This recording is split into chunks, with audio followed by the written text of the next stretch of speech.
اور ناظرین اس وقت ہمیں پروگرام میں جوائن کر رہے ہیں سینئر رہنما پاکستان مسلم لیگ نواز، آلسو ممبر نیشنل اسمبلی، بلال اظہر کیانی صاحب۔ بلال صاحب السلام علیکم، بہت شکریہ جوائن کرنے کے لیے۔ بلال صاحب بہت چیزیں اور بہت کم ٹائم ہے، اس میں آپ سے ضرور پوچھنی ہے۔ سب سے پہلے تو جو حکومتی ذرائع سے یہ خبر سامنے آئی ہے کہ قومی اسمبلی اور جو سینٹ کا اجلاس ہے اس کو اکتوبر کے پہلے ہفتے میں طلب کیا جانا ہے، کیا آپ کنفرم کر سکتے ہیں اس کو؟ کیونکہ کانسٹیٹیوشنل امینڈمنٹ کے بھی حوالے سے جو باز گشت ہے جس کے لیے آپ کلیم کرتے ہیں کہ آپ کے پاس نمبرز موجود ہیں، اس کی منظوری کے لیے یہ بہت امپورٹنٹ ہے اور اس کو پیش کیا جائے گا یہ جو بل ہے۔ جی بسم اللہ الرحمن الرحیم۔ علینا صاحبہ بہت شکریہ جی اپنے شو میں دعوت دینے کا۔ دیکھیے جہاں تک ان سیشنز کا حوالہ ہے، میرے علم میں تو جی ابھی کوئی ایسی بات نہیں ہے، مگر میں یہ اتنا ضرور کہہ سکتا ہوں آئینی ترامیم کے حوالے سے کہ یقیناً آئی تھنک ڈسکشنز جاری ہیں جماعتوں کے درمیان اور to build consensus on various issues جو کہ آلریڈی فلوٹ کر دیے گئے ہیں، جس میں کانسٹیٹیوشنل کورٹس کی بھی بات ہے، جوڈیشل کمیشن کے اندر پارلیمنٹری ریپرزنٹیشن کی بھی بات ہے، دیگر اور ٹاپکس بھی ہیں، تو ان کے اوپر گفتگو جاری ہے۔ اور I think all sides are trying کہ اگر کوئی ایسا کانسٹیٹیوشنل پیکج جس کے اوپر اتفاق ہو سکتا ہے وہ جلد از جلد، جتنا obviously everyone would want کہ جتنی جلدی اس طرح کے کسی پیکج پہ اتفاق ہو سکتا ہے وہ اتفاق حاصل کر لیا جائے، اور پھر یقیناً پھر تب ہی اسمبلیز میں پیش ہو سکتے ہیں اور پاس ہو سکتے ہیں، کیونکہ بائی ڈیفینیشن کانسٹیٹیوشنل امینڈمنٹ ایک ایسی چیز ہوتی ہے جس کے لیے 2/3 اکثریت دونوں ہاؤسز میں سپریٹلی چاہیے ہوتی ہے، تو جو کہ نہیں ہے آپ کے پاس، تو تب ہی یہ ممکن ہوتی ہے۔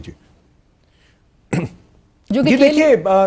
یقیناً نہیں، دیکھیے جب یقیناً ابھی to my knowledge last update تو یہی تھی کہ ایفرٹس جاری تھیں، مگر نیچرلی وہ کنسنسس تو ابھی تک اچیو نہیں ہوا، اگر ہو جائے گا تو وہ اناؤنس ہو جائے گا، مگر ڈسکشن ضرور جاری ہیں۔ اور جو میری اطلاع ہے، جو جتنا میرے علم میں ہے، وہ یہ نہیں کہتا ہے کہ امینڈمنٹس آنی نہیں چاہیے، مگر ان کی نوعیت پر، ان کی ڈیٹیلز کے اوپر گفتگو جاری ہے، اور انشاءاللہ I think all sides are trying their best کہ کنسٹرکٹیولی اور پروڈکٹیولی اس کے اوپر گفتگو کریں اور کوئی ایسا پیکج لائن جس میں دیگر امپروومنٹس اور درستگیاں آ سکیں۔ پر بلال صاحب یہ میں ضرور پوچھنا چاہوں گی، آج بلاول صاحب کی گفتگو کو بھی بہت کوٹ کیا جا رہا ہے، اور گزشتہ ہفتے آپ کو بھی پتا ہوگا کامران مرتضیٰ صاحب نے بھی یہ انکشاف کیا تھا کہ بلاول صاحب سے جب انہوں نے کہا تو انہوں نے کہا کہ کیا کرے، ہم تو بڑے مجبور ہیں۔ تو سوال تو آپ سے بھی ہے، آپ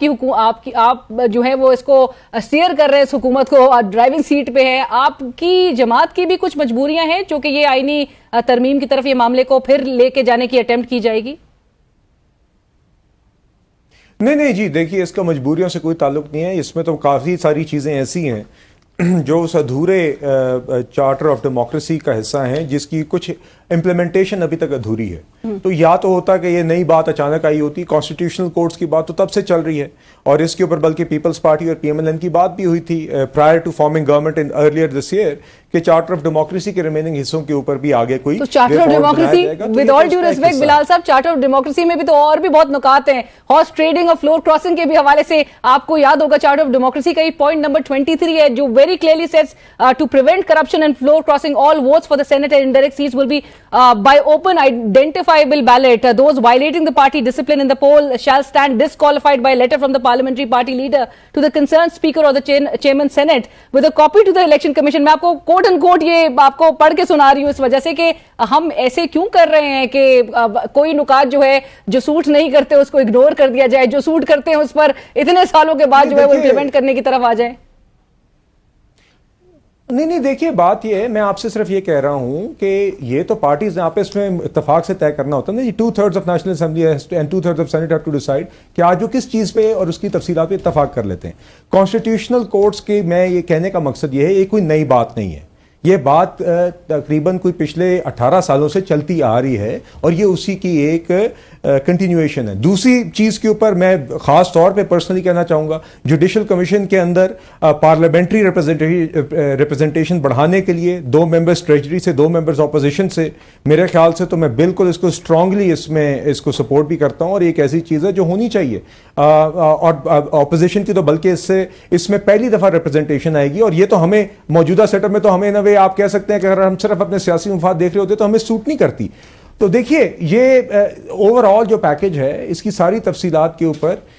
یہ ایفرٹس جاری ہیں گفتگو کرنے کی، کنسنسس بلڈ کرنے کی تفصیلات کے اوپر، اور جب یہ بائی ڈیفینیشن جب 2/3 एग्रीमेंट होगी नेशनल असेंबली और सेनेट में अलग-अलग, तभी आईनी तरमीम पास हो सकेगी। उसके लिए सारी कोशिशें जारी हैं। बट बिलाल साहब ये भी जरूर समझा दीजिए कि जहां पर legal experts in the country are of the view और सीनियर वकला इस वक्त मौजूदा हालात में ये राय रखते हैं कि सुप्रीम कोर्ट को तो बिल्कुल टूथलेस बनाने के ये मुतरादिफ होगी ये 26वीं आईनी तरमीम, अगर तो आपके पास नंबर्स पूरे हो जाते हैं। ये क्यों करना चाहेगी मौजूदा हुकूमत, क्यों अंडरमाइन करना चाहेगी सुप्रीम कोर्ट की और जो जुडिशरी की इंडिपेंडेंस है उसको? देखिए अलीना साहिबा, लोग तो ये भी कहते थे कि जब प्रैक्टिस एंड प्रोसीजर बिल हम इनिशियली लाए थे कि वो उससे इंडिपेंडेंस ऑफ जुडिशरी पर हमला हो रहा है। तो मुझे आज ये भी देख के खुशी होती है कि जो लोग उस टाइम पे प्रैक्टिस एंड प्रोसीजर बिल के खिलाफ थे, आज वो कह रहे हैं कि आज आप इसके अंदर मजीद चेंज क्यों कर रहे हैं। आज वो लोग कम से कम एक्सेप्ट कर रहे हैं कि democratisation of the supreme court, जिसमें ताकत 1 से 3 जजेस को दी गई थी, वो मुनासिब थी। तो इसलिए ये तो लोग अपनी सूटेबिलिटी के हिसाब से जब भी कहते हैं कि हमला हो रहा है, बात बुनियादी तौर पे ये कि कॉन्स्टिट्यूशनल कोर्ट्स के क़याम के ऊपर के लिए जो प्रोज हैं और जो उसके लिए आर्ग्यूमेंट्स हैं वो काफ़ी तफसील में बयान कर दी गई हैं और करते हम रहेंगे। देखिए उसमें एक बड़ी अहम बात यह है कि हमने देखा है कि आम लिटिगेंट्स की सिविल और क्रिमिनल केसेस की पेंडेंसी आपने सुप्रीम कोर्ट में देखी है कि अरसा दराज तक उनके केसेस ज़ेर इल्तवा रहते हैं। सर हाई कोर्ट में भी मौजूद है।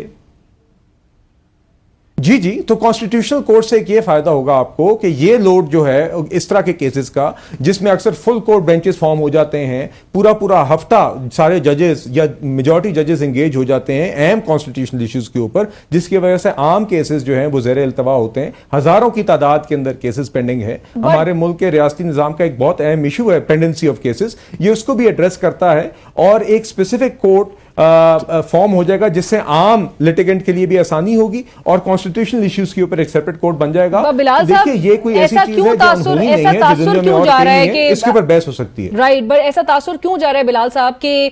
मौजूदा जो सुप्रीम कोर्ट है under chief justice of Pakistan justice Qazi Faez Isa साहब, with all due respect, is being used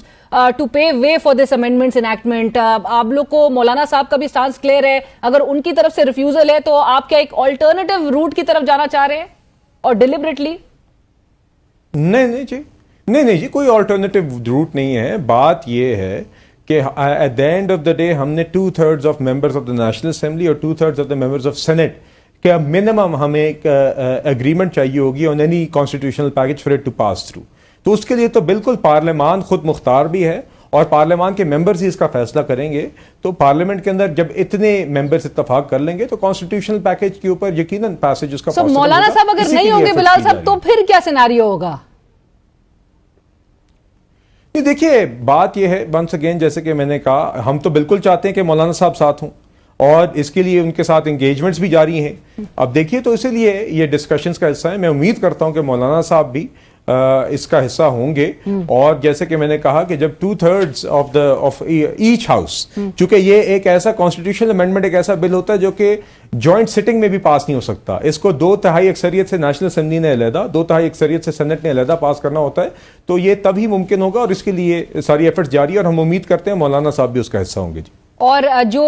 63A से मुतालिक अब हम 30 सितंबर से देखेंगे जो समाअत शुरू होगी, उसके बाद क्या सिनेरियो देख रहे हैं आप? इम्कानात क्या ये है मौजूद के पीटीआई के जो बैक्ड इंडिपेंडेंट्स हैं वो भी कोई सिमत जो है वो इख्तियार कर सकते हैं? ये देखिए पहली बात तो ये है कि मेरे ख्याल से वो सुप्रीम कोर्ट की जजमेंट ही बड़ी अनफॉर्चुनेट थी जिसके नतीजे में 63A की ये रीराइटिंग हुई थी, क्योंकि 63A में कोई अभाम नहीं था। 63A के अंदर एक स्पेसिफिक इंस्टेंस डिफाइंड है कि अगर कोई मेंबर वोट करता है पार्टी लाइंस के खिलाफ इस तरह के इंस्टेंसेस में तो उसकी सजा यह है कि वो उसकी डिफेक्शन इन्वोक होगी और वो डीसीट हो सकता है। एक वायलेशन भी डिफाइंड थी बहुत क्लियरली और उसकी एक पेनल्टी भी डिफाइंड थी clearly. Supreme court this is a classic case of री राइटिंग द कॉन्स्टिट्यूशन, जहां पे एक इजाफी पेनल्टी डाल दी गई जहां पे बिल्कुल इसकी जरूरत नहीं थी कि वो वोट गिना भी नहीं जाएगा। अगर आइन के फ्रेमर्स ने, उस आर्टिकल के फ्रेमर्स ये चाहते थे कि वोट ही ना करने की इजाजत होती तो वो लिख देते ही और शी कैन नॉट वोट, मगर उधर लिखा हुआ था कि if that vote is cast then this happens. तो बहरहाल मैं उम्मीद करता हूं कि सुप्रीम कोर्ट इसकी दुरुस्ती खुद कर लेगा कि पार्टी लाइन के खिलाफ कोई भी रुकन है वो फैसला कर सकता है। नो नहीं, उसका फिर वोट भी काउंट होगा, वो पार्टी की लाइन के खिलाफ भी जा सकता है। नहीं, देखिए तो फिर उसके बाद डी-सीट भी तो होगा ना। देखिए माय पॉइंट इज कि आर्टिकल आइन के फ्रेमर्स ने उस वक्त के आर्टिकल 63A के फ्रेमर्स ने बड़ा वाज़ेह लिखा कि ये वायलेशन है, ये इसकी सजा है। अब आप ये तो नहीं कह सकते कि किसी की कोई चोरी करता है तो उसकी सजा ये है कि उसकी 5 साल कैद है, और आप ये कह के नहीं जब तक आप इसको डेथ पेनल्टी नहीं देंगे आप चोरी इंकरेज कर रहे हैं। बट चलिए अगर डी-सीट होता है तो आपकी पार्टी से डी-सीट नहीं हो रहा होगा। The situation right now suits you Bilal साहब। और दूसरी बात नहीं, दूसरी बात यह है, the other issue is this कि the supreme court does not have a right to rewrite an article of the constitution. अगर उसके अंदर अमेंडमेंट होनी भी है, अगर इसके अंदर कोई चेंज आनी भी चाहिए तो वो आफ्टर डिबेट इसी पार्लियामान में ही 2/3 अक्सरियत के साथ चेंज कर सकता है। सुप्रीम कोर्ट ने जो किया था वो गलत है। मैं उम्मीद करता हूं सुप्रीम कोर्ट खुद ही उसको दुरुस्त कर लेगा जी। राइट बिलाल साहब, आखिर में मैं जरूर आपसे ये जानना चाहूंगी, जो सलमान अकरम राजा साहब ने आज एक पॉइंट उठाया और उन्होंने चीफ जस्टिस साहब के रिमार्क्स कोट किए आज की समाज, जो इलेक्शन ट्रिब्यूनल्स की तश्कील के लाहौर हाई कोर्ट का जो फैसला है उसके खिलाफ जो केस चल रहा था उसमें समाअत के दौरान चीफ जस्टिस साहब ने कहा जहां पर कि हम अदालती फैसलों के नहीं आइन और कानून के पाबंद हैं। सो सलमान अकरम राजा साहब ने कहा कि उनके नजदीक ये बड़ी ही ये इंतहाई एक खतरनाक जुमला था, और वो कहते हैं कि गुज़िश्ता रोज एक टॉक शो में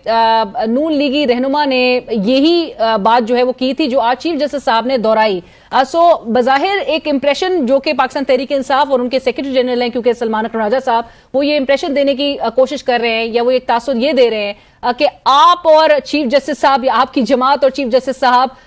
they working completely in sync. नहीं देखिए, अगर वो ये तासुर दे रहे हैं तो या तासुर देने की कोशिश कर रहे हैं तो निहायत अनफॉर्चुनेट है।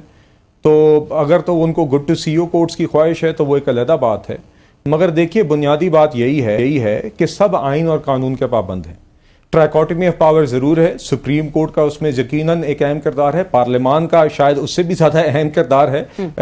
It is the parliament is the house which is the owner of the constitution, जो फ्रेमर है कॉन्स्टिट्यूशन का और जो लॉ मेकिंग बॉडी है जिससे पूरी आपका रियासती निज़ाम फ्लो करता है। तो ट्राइकोटमी ऑफ पावर्स भी मौजूद है, मगर eight the end of the day the constitution and the law prevails. अगर एक जजमेंट आ भी गई हो वो फॉलो नहीं किए जाएंगे। नहीं, देखिए ये हरगिज ये कहने का मकसद ये नहीं है, मगर मैं आपको मिसाल देता हूं। अभी रिजर्व सीट्स के केस के अंदर speaker of the national assembly ने एक लेटर लिखा है चीफ इलेक्शन कमिश्नर को, जिसमें उन्होंने एक लीगल पॉइंट उठाया है। उन्होंने ये कहा है कि अगर हम इस रिजर्व सीट्स के केस को मान भी लें, या उन्होंने कहा है कि इस केस को इस आर्ग्यूमेंट से हट जाएं हम कि ये फैसला दुरुस्त है या गलत है। हम समझते हैं गलत है, मगर फिर भी सुप्रीम कोर्ट का भी फैसला है जिस पे रिव्यू पिटीशन पेंडिंग है। उसमें उन्होंने ये कहा है कि जब उस इलेक्शंस एक्ट के अंदर अगर उस इलेक्शंस एक्ट के अंदर अगर अमेंडमेंट जब आ गई है तो उसके बाद उस इलेक्शंस एक्ट ने की अमेंडमेंट ने रेट्रोस्पेक्टिव इफेक्ट होने की वजह से एक सुपरसीडिंग या ओवरराइडिंग इफेक्ट है on the supreme court judgment, और इसके अंदर उन्होंने कहा है कि इसके ऊपर खुद सुप्रीम कोर्ट की ज्यूरिस्प्रूडेंस भी आपके पास मौजूद है। तो देखिए, this is one instance where election commission now has to look at the supreme court judgment, yes, but also the current articles of the constitution and the laws as they exist right now, and as a constitutional body they have to make a decision on the but do you feel कि election commission of Pakistan के खिलाफ in case के अगर वो comply नहीं करता इस order से, कोई आप कंटेम्प्ट ऑफ कोर्ट की प्रोसीडिंग्स होता देख रहे हैं? मेरा ख्याल है कि सुप्रीम कोर्ट को इस तरह की चीज का जायजा लेने से पहले उस सवाल को, अगर वो मामला उनके सामने फिर से आता है, इस सवाल को जरूर और इस नुक्ते को जरूर कंसिडर करना चाहिए जो speaker of the national assembly ने as custodian of the house raise किया है कि ये जो इलेक्शंस एक्ट की अमेंडमेंट है उसका सुप्रीम कोर्ट की डिसीजन के ऊपर एक ओवरराइडिंग इफेक्ट है, और ये कि इसके ऊपर सुप्रीम कोर्ट की ज्यूरिस्प्रूडेंस मौजूद है। तो इन सब चीज़ों को मद्देनजर रख के ही करना होगा, और साथ ही साथ मैं उम्मीद करता हूं कि ये जो जजमेंट है रिजर्व सीट्स की, इसकी जो रिव्यू पिटीशन पेंडिंग है इलेक्शन कमीशन की तरफ से और हमारी हुकूमत की तरफ से, इसको भी जल्द एंटरटेन किया जाएगा और सुना जाएगा। बट बिलाल साहब, आपके इस स्टांस से तो बज़ाहिर वो जो एक रेजिस्टेंस है to implement this order, this court order, वो बहुत एविडेंट है, यानी कि इलेक्शन कमीशन को गवर्नमेंट से सपोर्ट जरूर मिल रही है। नहीं देखिए, नो, हमारा एक अपना मौक़िफ़ है। हम समझते हैं कि ये फैसला गलत था, और उस फैसले का इजहार हुकूमत ने एक रिव्यू पिटीशन के तहत किया है जो उसका एक आईनी हक है। बाकी election commission as a constitutional body अपना एक स्टांस लेना है, जहां पे उन्होंने सुप्रीम कोर्ट की जजमेंट भी देखनी है, उन्होंने जो नेशनल असेंबली के स्पीकर हैं उनका लेटर भी देखना है, और जो अमेंडेड इलेक्शंस एक्ट है उसको भी देखना है, और आइन और कानून के मुताबिक इन सारी चीजों का जायजा लेते हुए एज अ कॉन्स्टिट्यूशनल बॉडी एक फैसला करना है। उन्होंने अपनी जिम्मेदारी उस तरह निभानी है। राइट बिलाल साहब, बहुत शुक्रिया आपके वक्त का, thank you so much for joining us. Bilal Azhar की आप सीनियर रहनुमा पाकिस्तान मुस्लिम लीग नवाज, मेंबर कौमी असेंबली, इस वक्त हमसे गुफ्तगू कर रहे थे, और इसी के साथ ही बढ़ेंगे एक ब्रेक की तरफ।